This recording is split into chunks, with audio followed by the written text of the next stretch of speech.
Hi there, Sean Levy here, director and producer of Free Guy. We are here outside of Boston at Revere Beach, getting ready to shoot what we affectionately refer to as Dude versus Guy. Who is this? I don't know. I mean, he's just like you, but way better. Thank you. No, it's not a compliment. Little did we know that having an actor not just do a split screen with himself, but interact with physicality, with stunts, Amazing. and with dialogue. Playtime's over. Wow, I can taste my spine. It's going to be a very complicated thing to give you on screen something that should look very, very simple. And that is movie magic. So we're gonna get to work. Welcome to the show. Pictures up, here we go. Camera's gonna go number one, please.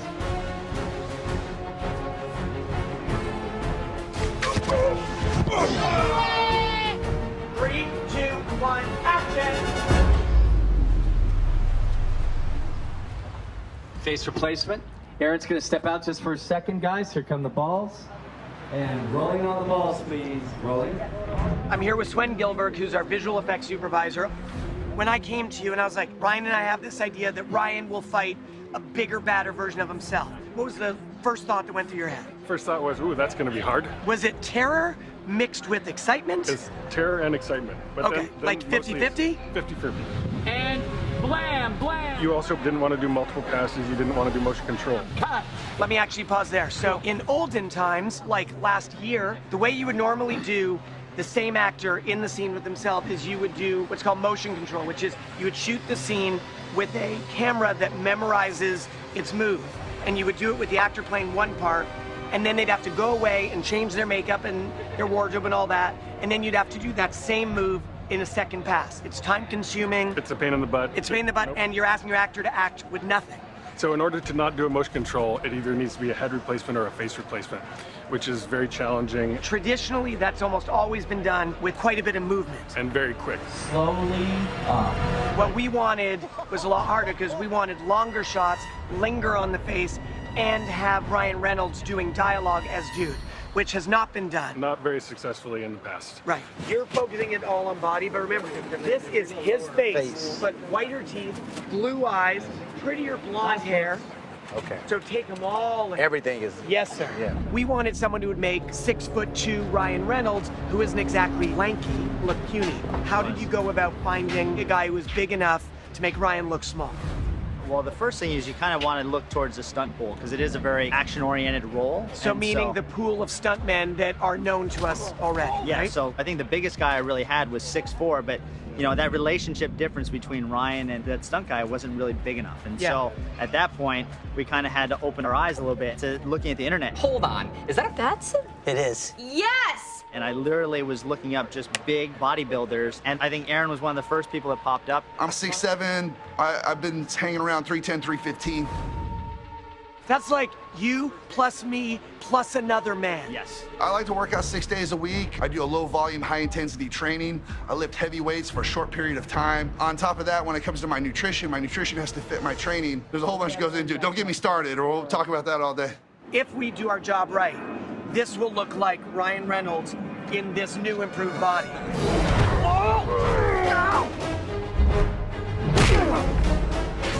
That's gonna leave a mark. For a sequence as complex as Dude versus Guy, we started off with stunt viz, where you had stuntmen doing proposed action and suggested angles. We then added in storyboards to spruce it up with angles that maybe hadn't occurred to the stunt team in their first pass. But then we came here to the location because it's one thing to do a stunt viz in a gym. It's another thing to stand here on this promenade by the ocean and to understand how the choreography will exist within space. So in what will be, I'm sure, highly embarrassing footage to share with the world, me and Chris O'Hara and Swen and George Richmond, my cinematographer, we came here and we did kind of a crew viz. Sadly, I was relegated to the role of the Vespa.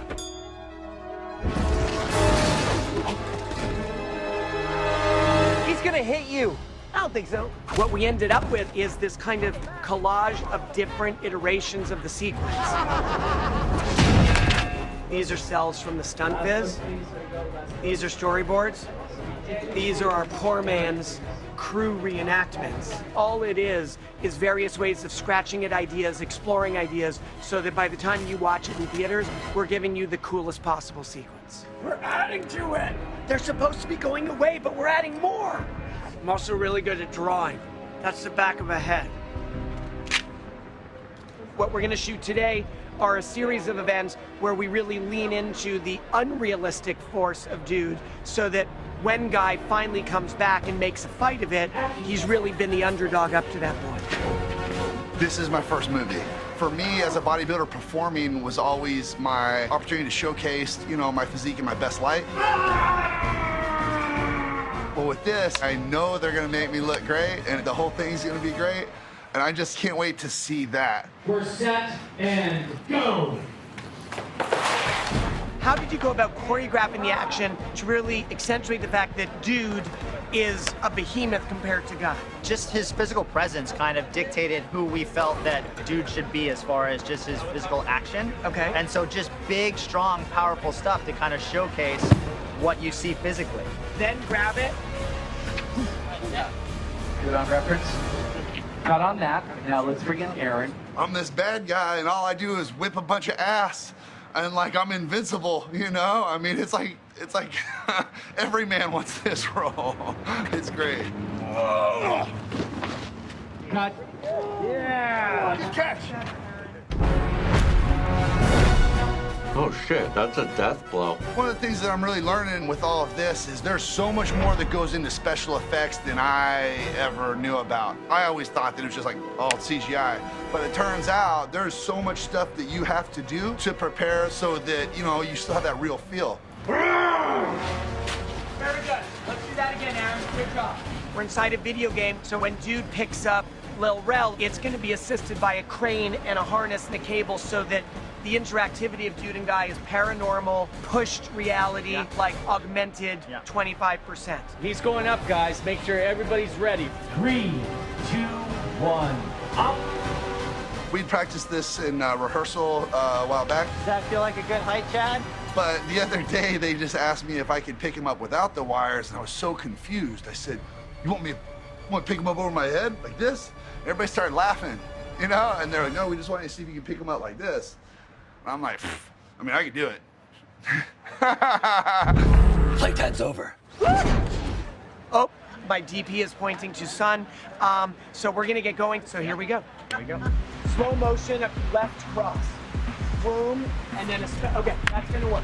Good, it's very funny. Let's get through the coverage as soon as possible. Ah! Whoa! That was quick. All I can tell you is I'm definitely cutting to him, and I'm definitely cutting to him. While you're in the air, we'll do I was right, and then we'll do a woo-hoo!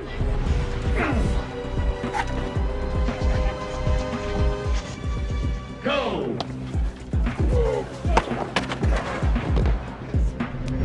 This is the weird part. I don't know what to do with the shield here. There it is. Oh shit. Bam. Yeah. Yes, yes, yes! Yeah. Okay, so we're ready, team. Here we go. Ready? Starting positions. Shield. Just the last serve, so we just bring that down. Interesting. And cut. Woo! Cut. Good job, everyone. That completes our photography for today. 34 setups. Great job, everybody. So, as the sun sets here at Revere Beach in Massachusetts, I am signing off from the set of Dude vs. Guy. Hopefully we're getting all the pieces we need. It's definitely been challenging to do, but also kind of fun. I kind of love the panic of it all. We got great stuff today, huh? Yeah. So, on to that next stage. See you at post-production. Back to work. ID.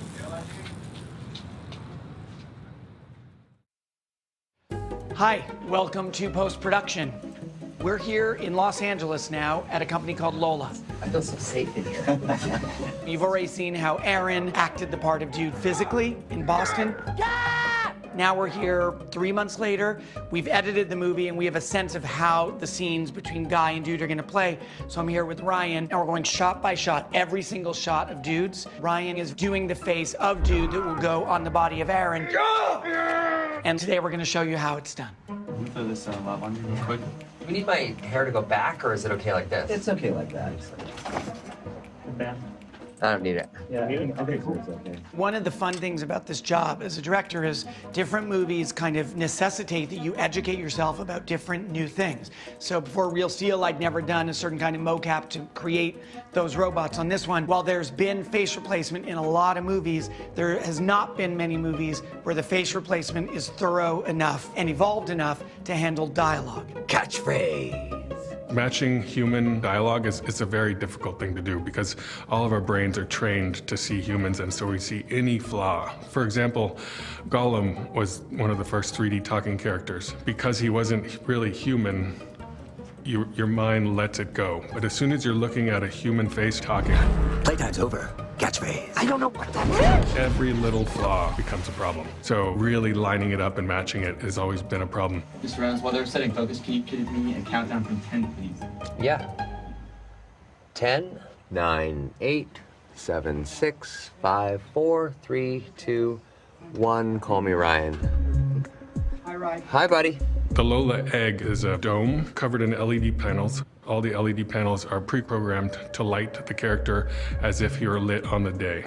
They also add these colored lights which help direct Ryan's performance, both in eye line and head position. You're gonna deliver the dialogue to red, Yeah. and then when you go back to the Chuck the scooter, that's green to blue. And you just track it through. It's very simple, but very elegant and very effective.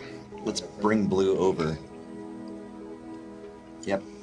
And starting at red to green, to blue, to red, and over to cyan.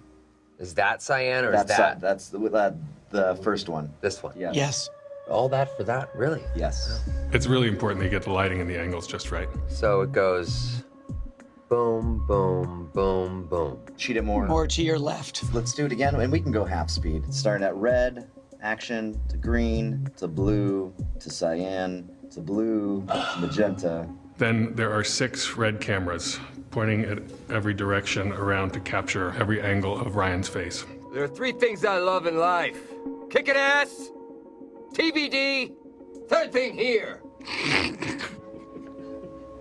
That'll work. Is there one where you lean into the love? There are 3 things I love in life. Because we're not married to any sync except you. The egg footage will go to editorial. We'll make selects with Sean and Dean, the picture editor. Then we'll track all of this footage onto Aaron's face. Catchphrase. Catchphrase. There are 3 things I love in life. Kicking ass, TBD, third thing here. Great. Maybe we're going to change the edit to open it up for that. We're doing what was scripted, but Ryan in the egg is also alongside me. Oh, that is scary looking. Coming up with ideas for things that weren't in the script, weren't in what we shot in Boston. You want to do one where you're laughing? I feel like it's worth trying a little more life to it. Yeah. Yep. TBD. Oh, TBD. With Ryan's amazing skills in the egg and his improvisation skills, we're actually changing the dialogue after we shot the original footage. So we're giving dude new lines like all day long in there, new riffs on stuff we never even had lines in there in the first place. And then we're putting those lines onto footage that was shot in Boston 8 months ago.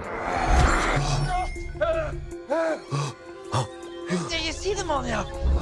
It's yet another kind of iterative step that allows us to make the movie better, make the movie funnier. We'll do one more and then we're just going to take a 5-minute break. Sean loves to move quickly. We get through our days often very early. Lola will tell you that you really only want to do 20 shots a day with an actor because they tire out. So when we did Ryan in New York, we prepared 40. Actually prepared 39. We got through all 39 3 hours early. No one's waiting on me, are you? No. No, sir. He's just a machine. Like, he's just super solid, super smart, and able to figure out these strange angles like that. Ryan, they want your eyes to stay more camera right. So your cheek goes there and your eyes stay back towards where you were. Right here. Yes, exactly. That's where the eyes stay. That's really a testament to mostly Ryan, but Ryan and Sean. Give me more of that grimace before you do the crouch then. Great. Good. That last one.